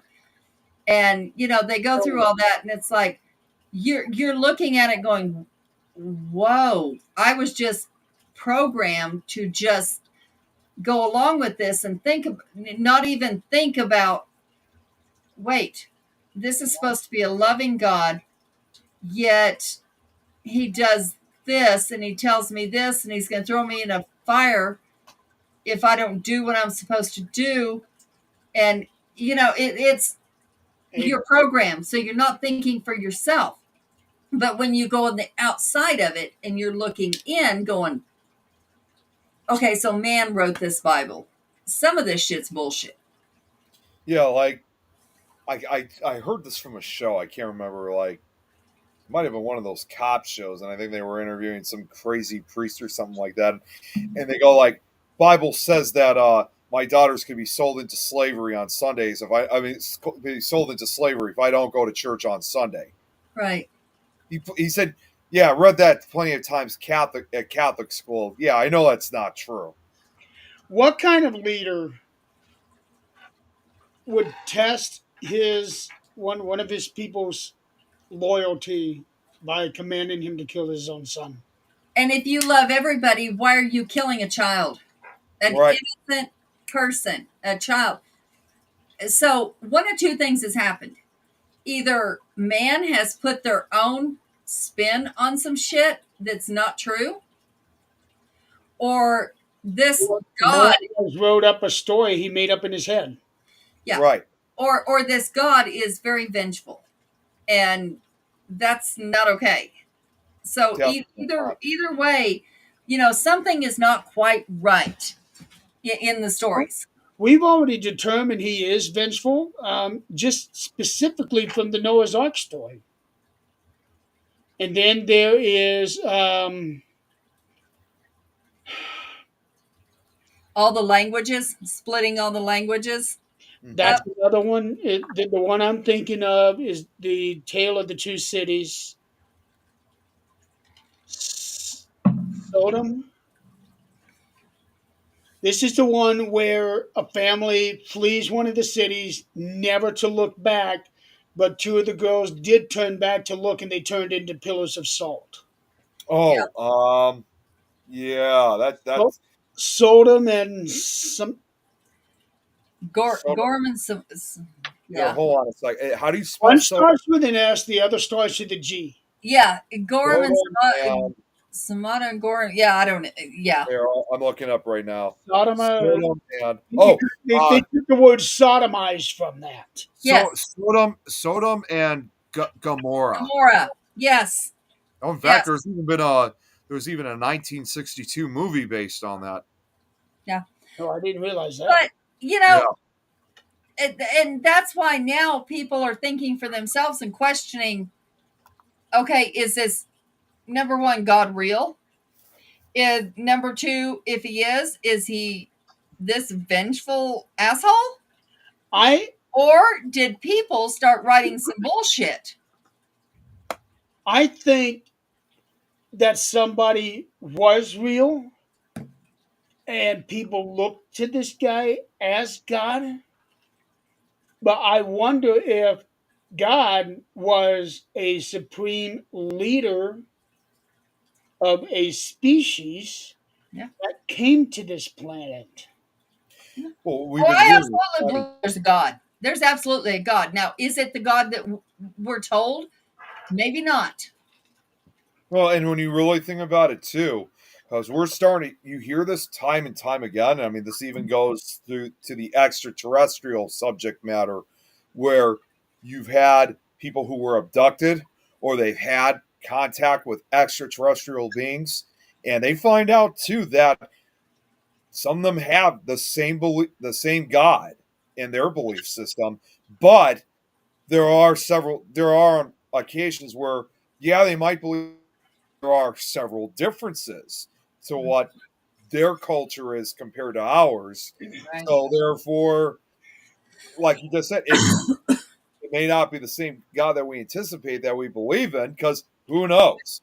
Maybe whatever species, extraterrestrial species is out there, maybe they're actually worshiping the true God. Obviously, we just don't know. And what I've heard more than anything is that, when people die, when people, obviously we have preconceived notions of what we believe, and some have no notion because they don't know. So when people die and come back, the NDEs, some have seen green fields, some have seen lights, like this warm glowing light that they're just drawn to. Some have seen what they picture as God. So, is it in that state where maybe we picture what we want to, what we know, or they're showing us what we know and what we're familiar with? I don't know. But everybody has said that it's this calm, and you don't want to go back because Right. it's just this calm, warm, light feeling. I'm looking at a list right now called the Lost Books of the Bible. The most famous one is the Book of Enoch, Mm-hmm. but there are quite a few others here that I did not realize. One is the Lost Gospel of Peter, the Book of Jesus Christ, the I Gospel of Nicodemus, I didn't know about any of those. yeah, the Epistle of a shitload of them. Um, the Epistle of Paul, the Apostle of the Laodiceans. And then there's another one, the epistles of Paul the Apostle to Seneca, with Seneca's to Paul. I don't know what that is. I never heard of them. The Acts of Paul in Thecla, the epistles of Clement, the epistle of Barnabas, um, the history of Susanna, the conflict of Adam and Eve with Satan, which is also known as the first and second book of Adam and Eve, Yeah. the Psalms of Solomon. There is a lot in here that is supposedly left out of the Bible. So it makes me wonder what is in all of these that they did not want taught in the Bible. Yeah. And why? Yes. Yeah. If they're going to put out the ugly, such as killing your own child, the ugly, such as, things you can demise, surmise, um, like Jesus had a wife, or at least a girlfriend. Um, things like that you can actually figure out by reading it. I think I I think just thought Jesus of this. was an actual person that lived back then, Hmm. but the way that they looked at him now is probably how we would look at an elected leader. Yeah. Yep. I was just thinking this, all this talk about like, when it comes to God or whatnot, and it got me thinking, you know, trying to teach basically the true ways of like how that should work. I often wonder like the same thing, like are they teaching the truth like when it comes to like let's say because there's obviously certain religious groups out there. Let's take examples like the Amish and the Mennonites, where they are literally indebted. I mean, the thought of God and the rules of the church and stuff that literally is like it's in their blood, right? Literally. Well, that's how it is with a lot of different cultures. Yeah. Yeah, But looking back on history, if you go back through different cultures, different Christianity was not very nice. it wasn't. It We have was. done some of the worst things with Christianity. I just thought of this because again, I've done the history myself. I mean, and not just obviously long before he ever became the United States. I mean, you see that a lot in different parts of Europe, and that undoubtedly, I mean, as great as a lot of these countries are, include a lot of them had very dark history compared to like even the UK and stuff. You see when you see a lot of these like castles throughout like different parts of Europe. I mean, obviously, depending on which castles you're looking at, especially if they've been around for centuries, and you hear. I mean, yeah, obviously you hear the ghost stories involved, but when you really delve deep into the history of what their involvement was, what they were originally built for, and you find out that a lot of them, I mean, not all of them, but a number of them had some kind of role, when it came to religion or something. And if people were not cooperating or with the program, you got hurt, and you got hurt bad or even executed. Well, Christianity is also very responsible for what ended up leading to what we know as Friday the 13th. Yep, that's correct.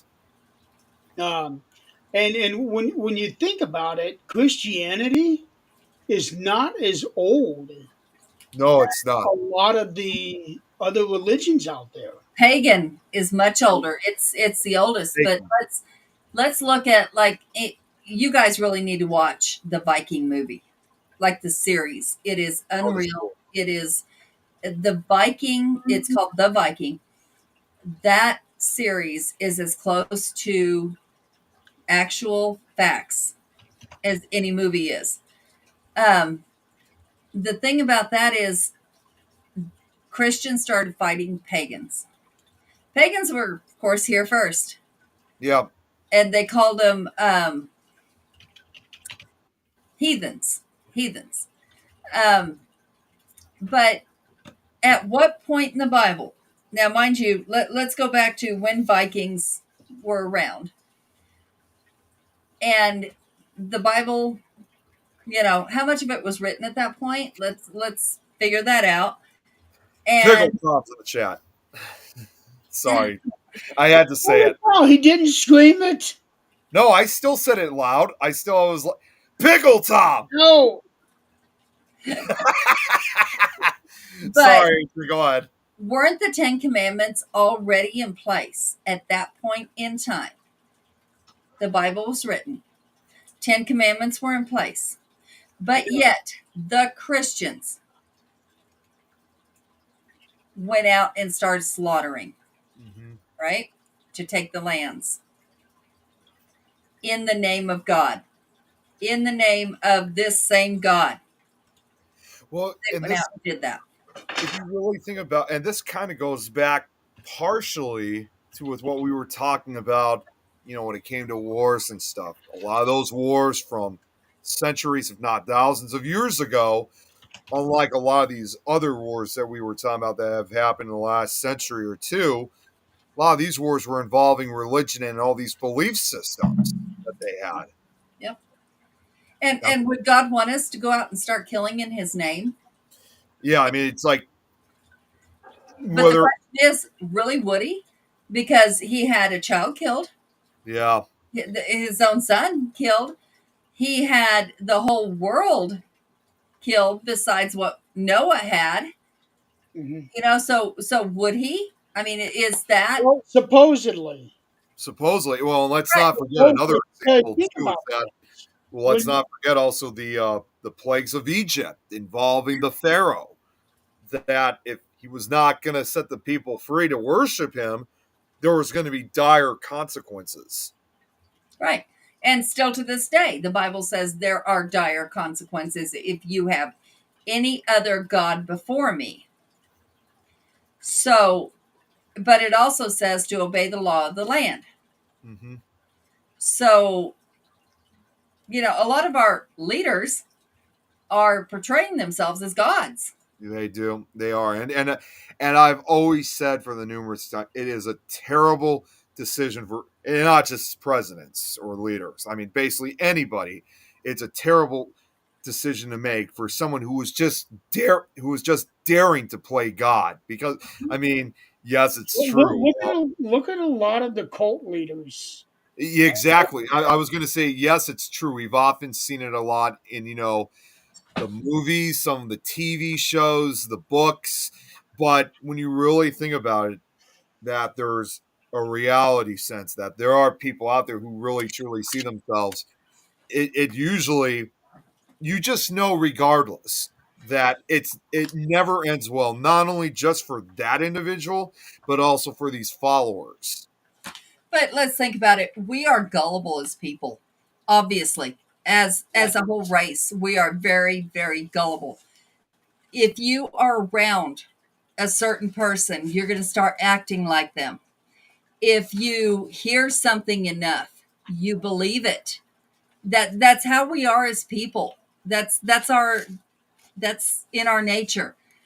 So, if we hear the Bible enough, it's if that's what's put in us as kids, as growing up, as a norm, that's what we believe. If it's pagan ways that has been put in us as kids, that's what we believe. Even if you decide, this religion is not what I want, this is not what I believe, and turn to another religion, when things go bad and you are at your worst and you have nowhere to turn, you're going to turn to the religion you were taught and drilled into your head. And that's where you're going to turn when you think you're dying, or whatever the case may be. You're going to turn where everything has been drilled into your head. Right. That's who we are as people. And hell, we could be right. The people that say this could be right. We could be a damn experiment of what not to do. I just think to myself too, like when you brought up Jeremy, like the cult leaders and stuff, you got somebody out there like in that case when they really come up with all this biblical idea, well, like this biblical themed ideas to really make the followers believe that they're God and they actually know what they're doing. It's just insane. And knowing that there are still cult groups out there that are kind of carrying on that tradition Yeah. it's just mind blowing. And in fact, I think I can even just think the most notorious of one of those cults is I can't remember the full name, but they were called the FLDS, I think. Yeah. Yeah. Like The, holy, the ones that I'm thinking of are Jim Jones, yep, Jim Jones is another. Charles Manson. Yeah. Now, Yep, now he may not have taken on like a I'm God kind of persona, but Jim Jones especially did. Yeah, yeah. Let's see. Warren Jesse, Joanne brought up. Who was the one that did the mass suicide in Africa? Oh, that was Oh, not Africa, South America, Guyana. no, that was Jim Jones. That was Jim Guyana. Jones. Okay. Yeah, Guyana. Um, the Which originally, I don't know if you guys, comet guy. which one? Hale-Bopp comet. Oh, that I'm not sure of. It's a long name. It's like two words in it. Which, by the way, I don't know if you guys knew. I mean, even though that Jim Jones moved his cult to South America in Guyana, originally that's not where they were originally supposed to go. He wanted to move Jonestown either to China or in the Soviet Union in Europe. But obviously, the governments of those countries said, no, you guys are not coming out here and going to create your own, religious community out here. And reportedly, Jones was saddened by it. So that's why they ended up Here choosing it is. Marshall Applewhite. Marshall Applewhite. Okay. The Heaven's Gate group. They're the ones that committed suicide when Comet Hale-Bopp came by. Yeah. This was almost 30 years ago. Yeah, well, that's where Jim Jones originally wanted to establish his community, either in China or the Soviet Union, but he couldn't because they said no. So that's why they established it in Guyana. Plus, Guyana is also the only nation in the entire continent of South America where their official language is English. So that's why they chose Guyana for it. Oh, Chantel, I get it. Yeah, I can Let's understand. think about. There was a book we were listening to last night. Zach listens to books at night, and it's a nice noise. But you also retain things when you don't realize you do. But Whoa. it was talking about, way back when, Christianity, and when people thought that Christians were this terrible cult because they were secretive. They were secretive because they couldn't be Christians, but they said that they ate babies, that they did cannibalism. They would drink, blood, and come to find out it's because we don't take the time, and we still do this. We don't take the time to get to know somebody else's culture. We don't take the time to ask somebody something and get to know their side of it. And the reason they said that is because we do this, as Christians, you take the body of Christ, which is unleavened bread. Yep. And you drink the blood of Christ, which is wine or grape juice or whatever the case might be at your church. And so somebody heard this and said that they were cannibals. The reason that they said that they ate babies or sacrificed them is because in that era, it was okay and accepted because they couldn't raise another child in their family because they were broke, they were poor, whatever the case might be. And they would take their baby and put it outside to die in the elements once they had them.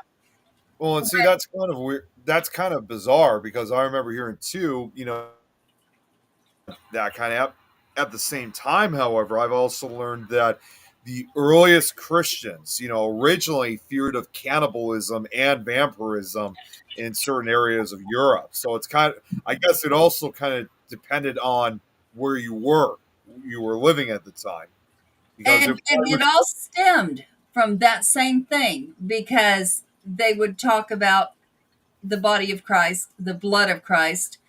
And so when people heard it, and they didn't get to see the actual ritual, which is exactly what it is. It is a ritual.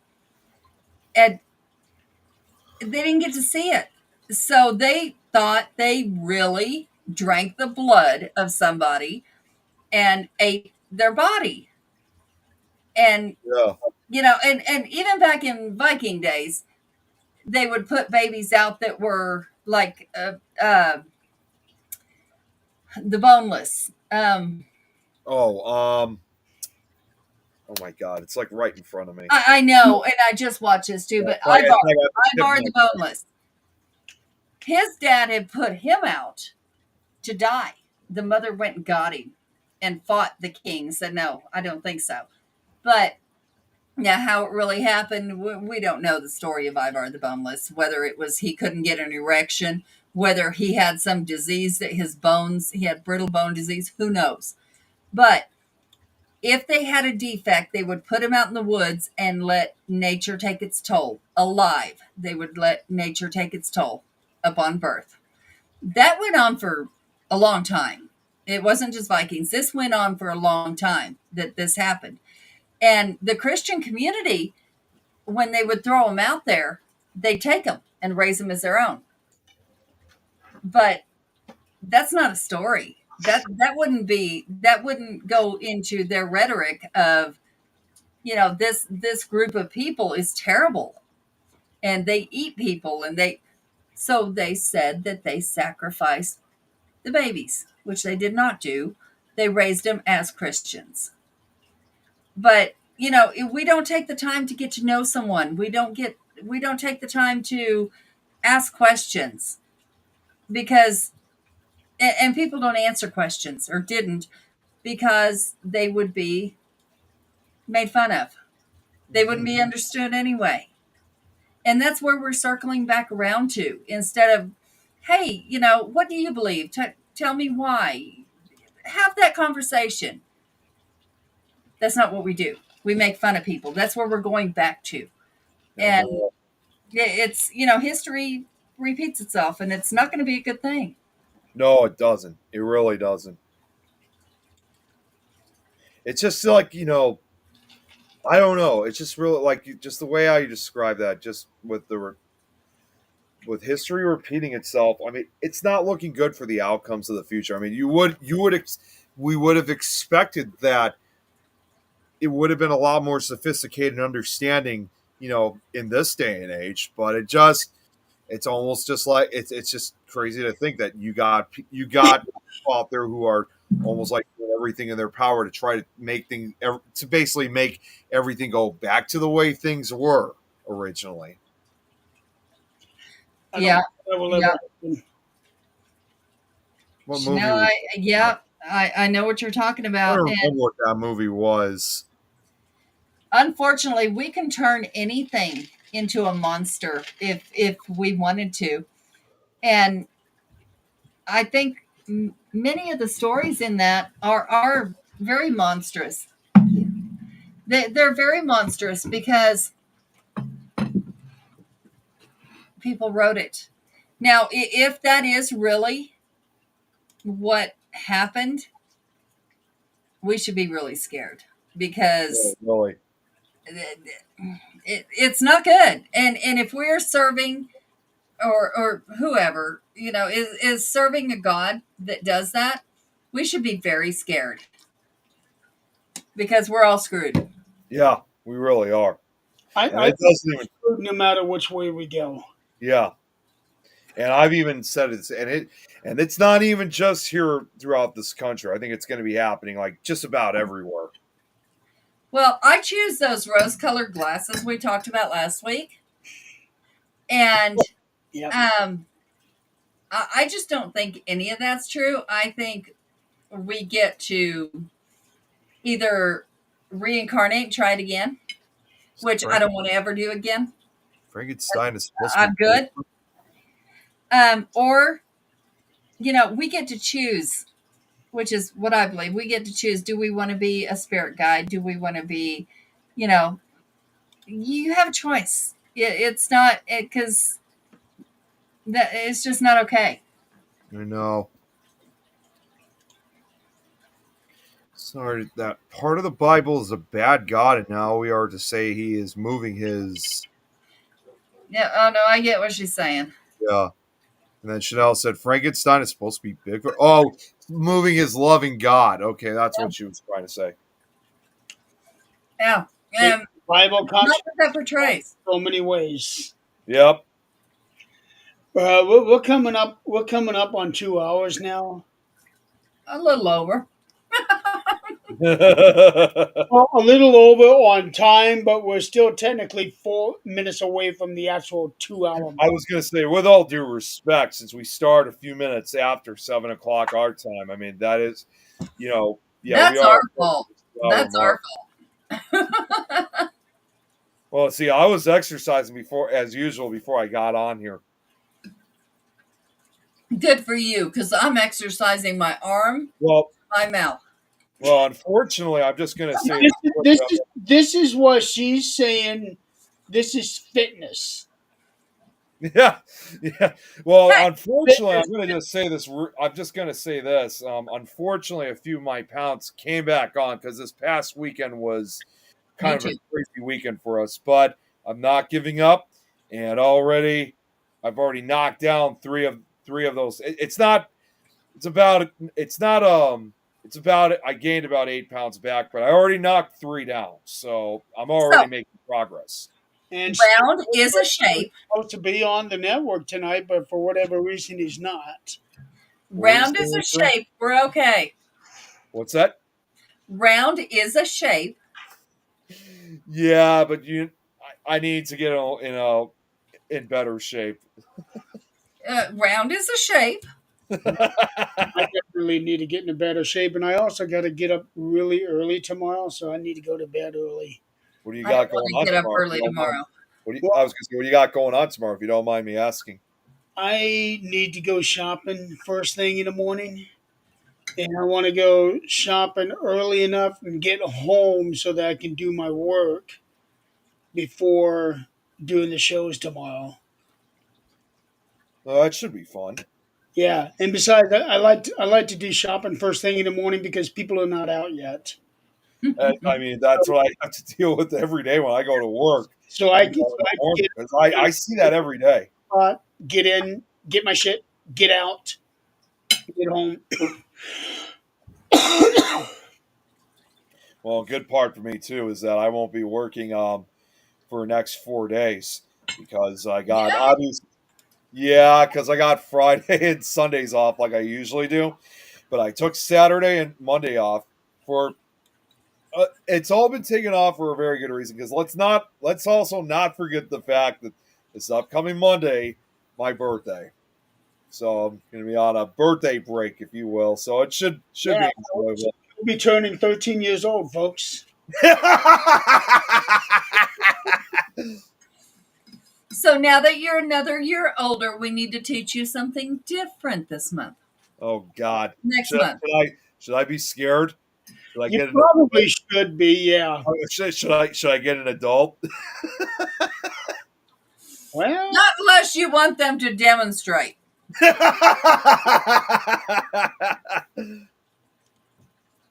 I don't know what that demonstration is. Now I have definitely more reasons to be scared. Well, we learned motorboating. That was not so bad. God. I don't even think I want to know what's next. well, that's where the good stuff comes in.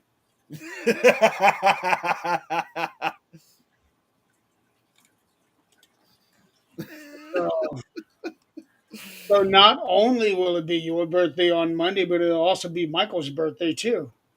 Oh, that's right. Yeah. And then also Tim Smith. I think his birthday. Well, no, not his birthday. I think one of his son's birthdays is also that same day too. So yeah, which Lois is hosting a special birthday bash for both me and Tim tomorrow afternoon. Okay. So it should be fun. Oh, Um, hey, Mimi, just as we're about to end. yeah, we're getting ready to turn off for the night. Yeah. So next week we will be talking about maybe some supernatural stuff.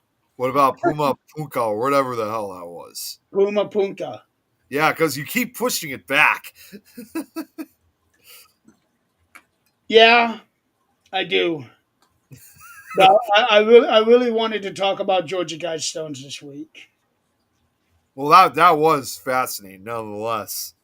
Oh, it is fascinating, especially when you learn, the possible connection to the Rosicrucians. Yeah. That's fascinating. But yeah, we'll try to get into some good stuff next week. Stay tuned. Tomorrow, 13th Dimension, I've got Ed Odell on the show, episode number 98. I'm looking forward to that. And then Saturday, long ass day for Zach. It will be, and I know you're gonna have a good time chatting with Dad. He's always great to chat with. Huh? No, Ed. Oh yeah, yeah. I I was love just it. saying. I know you're gonna have a good. I'm just saying. I know you're gonna have a great conversation with Ed because he's always great to chat with. Yeah, Yes, and he's also a big supporter of things as well. he is. He really is. And He's a very huge briefly, supporter of people. He's amazing. Yes. and I just want to throw out too, very briefly, for those who don't know, Nick Files is making a brief comeback for the special 22-hour program. So I'm finishing up the rest of it. I'm going to add some additional info just in case. You never know. But it's pretty much almost ready to go. So I'm really looking forward to it. And Tom, Tom, yes, I think of know. it We're this still way. on the show, though. Think of it this way, Tom. Nick's show, he says, is only going to last 15 minutes, No. I but so he was at, it was going to in be 15 actuality, minutes. it's going to be an hour and a half. No, he's But for saying him, it's only going to be 15 minutes, so don't worry about that. no. He's saying 15 minutes because I got a message from the Minecraft chat and that Tom was going to be playing Minecraft. Oh, we ain't worried about Minecraft. Yeah, no, they were gonna Robert and Kate were gonna play, and I said, well, I could probably play too, but we're wrapping up with Supernatural talk. I'll be off in 15 minutes. Now, So why would obviously you it's want to more. complain That's if you why he's saying need that. to be coming in here and watching us? Yeah, that's why he's saying 15 minutes. My ass. Yeah. Nope, go. So, yeah, we got that 22-hour thing on Saturday. Zach's going to be on a lot of it. I will have a 2-hour block. Adrian will have a 2-hour block.